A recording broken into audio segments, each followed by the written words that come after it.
पहले के समय में खाना माटी के चूल्हे पर बनता था, पर आजकल तो सारा खाना गैस पर ही बनता है। ऐसी ही कहानी थी कुछ राधा की। वो गांव में रहने वाली थी। उसने अपनी पढ़ाई पूरी कर ली थी। बहुत गरीब परिवार की थी राधा।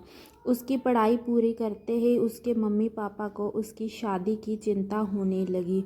उसकी माँ उसके पापा से कहती है, अरे सुनो, अपनी बेटी की पढ़ाई पूरी हो गई है, अब हमें उसकी शादी कर देनी चाहिए। और हाँ, उसके लिए एक अमीर लड़का ढूंढना, ताकि हमारी बेटी की आगे की ज़िंदगी बड़ी अच्छी से गुजर हो जाए। हमारे साथ तो उसने जैसा रहना था वैसा रह लिया। मैं नहीं चाहती कि वो भी आगे की ज़िंदगी हमारी तरह ही गुजारे। तुम ज़रा अच्छा सा लड़का ढूंढो उसके लिए। हाँ भाग्यवान, तुम बिल्कुल सही कह रही हो। मैं अपनी राधा के लिए एक अच्छा और अमीर लड़का ढूंढूंगा। मुझे भी उसकी बहुत फिक्र रहती है। हम उसका भविष्य खराब नहीं होने देंगे। हम लोग तो गरीब हैं, पर उसे हम गरीबी में नहीं जीने देंगे। मैं उसके लिए अच्छा लड़का ज़रूर ढूंढूंगा। जल्द ही राधा की शादी मोहन नाम के लड़के से हो जाती है। राधा की सास बोलती है, देख राधा, हमारे घर में सुबह दोपहर शाम 10 दिन के पकवान बनते हैं। क्या तुम ऐसे पकवान बना पाओगी? तुम्हारे मायके में जो था उसे तुम छोड़ दो। अब तुम्हें हमारे घर के रीति रिवाज के अनुसार ढलना होगा, और जैसा हमारे घर में चलता है तुमको उसी हिसाब से चलना होगा। तुम्हें इस घर की जिम्मेदारी संभालनी होगी। तुम इस घर की छोटी बड़ी बहू दोनों एक जैसी हो। जैसे बड़ी बहू काम करती है, तुम्हें भी वैसे ही काम करना पड़ेगा। अब इस घर की जिम्मेवारी तुम दोनों पर है। तुम जी माँ जी, आप चिंता मत कीजिए। मैं खाना बहुत अच्छे से बनाती हूँ। मैं अपने घर में भी बनाती थी, यहाँ भी बनाऊँगी। आप चिंता मत कीजिए माँ जी, मैं इस घर की सारी जिम्मेदारी संभाल लूँगी। आप लोग जैसा कहोगे मैं वैसे ही रहूँगी। मैं इस घर के अनुसार ढल जाऊँगी माँ जी, आप चिंता मत कीजिए। भाभी, आज खाने में क्या बनाए? मुझे तो कुछ नहीं पता चल रहा कि आज खाने में मुझे थोड़ी ना तुम्हें बनाना है। ये तुम्हारी जिम्मेदारी है। मैं क्यों बताऊं कि खाने में क्या बनाना है? तुम बनाओ जो तुम्हें बनाना है। लेकिन भाभी, मुझे ये गैस चलाना नहीं आता और ना ही इस पर खाना बनाना आता है। तो मैं क्या करूं? जे मेरी सिरदर्दी थोड़ी ना है, जे तुम्हारी है। मैं बहुत थक चुकी हूँ काम काम कर करके। अब तुम्हारी बारी है, अब सारा काम तुम करो। मैं जा रही हूँ जहाँ से। अपना काम खुद करो। ये कह के सौम्या वहाँ से चली जाती है। जैसे तैसे करके राधा खाना बना लेती है।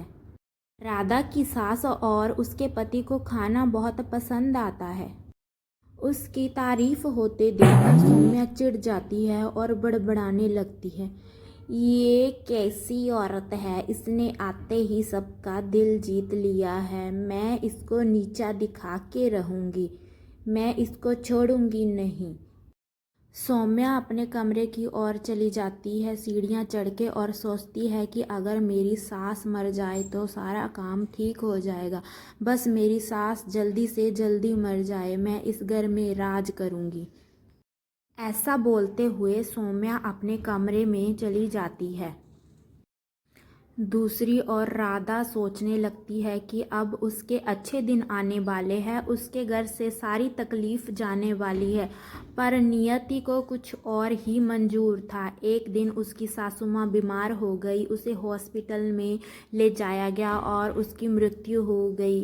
डॉक्टर ने बताया कि अब हम उसे नहीं बचा सके। ये सुनकर परिवार के सारे सदस्य जोर जोर से रोने लगे। पर सौम्या रोने का नाटक कर रही थी। उसे सास के मरने से कोई फर्क नहीं पड़ रहा था। वो इसी दिन के इंतजार में थी। वो और उसका पति दोनों कमरे में नाचने लगे, क्योंकि उनको उनकी माँ के मरने की बहुत खुशी थी।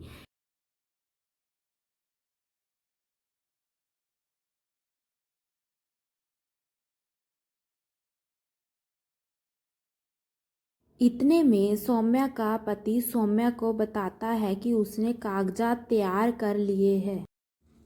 हे सौम्या डार्लिंग, देखो मैंने नकली कागजात तैयार कर लिए हैं। अब ये पूरी प्रॉपर्टी हमारी हो गई है। हम राधा और मोहन को इस घर से निकाल देंगे। तुम और हम इस घर पर राज करेंगे। ये हमारी प्रॉपर्टी हो गई है। इतने में सौम्या और राज राधा और मोहन को बुलाते हैं और राज बोलता है, देख देख मोहन, माँ ने मरने से पहले सारी जमीन जायदाद मेरे और सौम्या के नाम कर दी है। अब इस प्रॉपर्टी पर तुम दोनों का कोई हक नहीं। मोहन, भैया ऐसा नहीं हो सकता। माँ मुझसे कभी झूठ नहीं बोलती, वो मुझसे सारी बात बताती है। उसने ऐसा कुछ तो बताया नहीं प्रॉपर्टी के बारे में। राज, तो क्या मैं झूठ बोल रहा हूँ? तुम मुझ पर झूठा इल्जाम लगा रहे हो। तुम मुझ पर शक कर रहे हो कि ये कागज नकली है। निकल जाओ मेरे घर से, निकलो अभी के अभी। से निकलने के बाद मोहन, राधा ये क्या हो गया है हमारे साथ? मोहन जी, आप चिंता मत कीजिए। पहले आप मेरे साथ मेरे माँ बाप के घर चलिए, फिर वहाँ जाकर ठंडे दिमाग से बैठकर सोचते हैं कि हमें क्या करना है। आप ऐसे स्ट्रेस मत लीजिए, सब कुछ ठीक हो जाएगा। जो होता है अच्छे के लिए होता है। इसके पीछे भी भगवान का कोई इशारा ही होगा। आप चिंता मत करो। सौम्या अपने माता पिता के घर जाकर खाना बनाती है और वो मोहन को खाना खिलाती है। जैसे ही मोहन खाना खाता है, बोलता है, सौम्या, आज तो तुमने खाना बहुत अच्छा बनाया है। हमारे घर पर ऐसा खाना क्यों नहीं बनाया तुमने? आज खाने में जादुई स्वाद है। ऐसा क्या कारण है कि आज खाना बहुत अच्छा बना है? मोहन जी, हमारे घर पर मैं खाना गैस पर बनाती थी। आज मैंने खाना चूल्हे पर बनाया था। चूल्हे की मिट्टी जब खाने में मिलती है तो खाने का टेस्ट और भी बढ़िया हो जाता है। इसीलिए खाना आज ज़्यादा स्वादिष्ट है।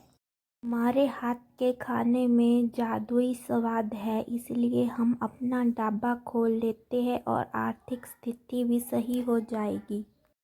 वो दोनों अपना ढाबा खोल लेते हैं और ढाबा बहुत चलने लगता है। लोगों को उनके हाथ का स्वाद बहुत ही पसंद आता है और देखते ही देखते वो दोनों अमीर हो जाते हैं और सुखी से अपना जीवन गुजारने लगते हैं। यही नहीं, उन्होंने एक शानदार घर भी खरीद लिया था।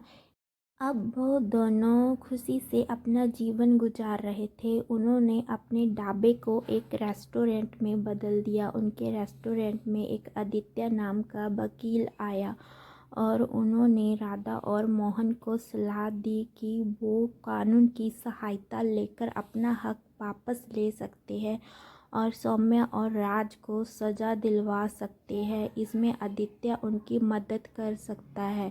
आदित्य की बात मानकर राधा और मोहन ने कोर्ट में केस दर्ज किया।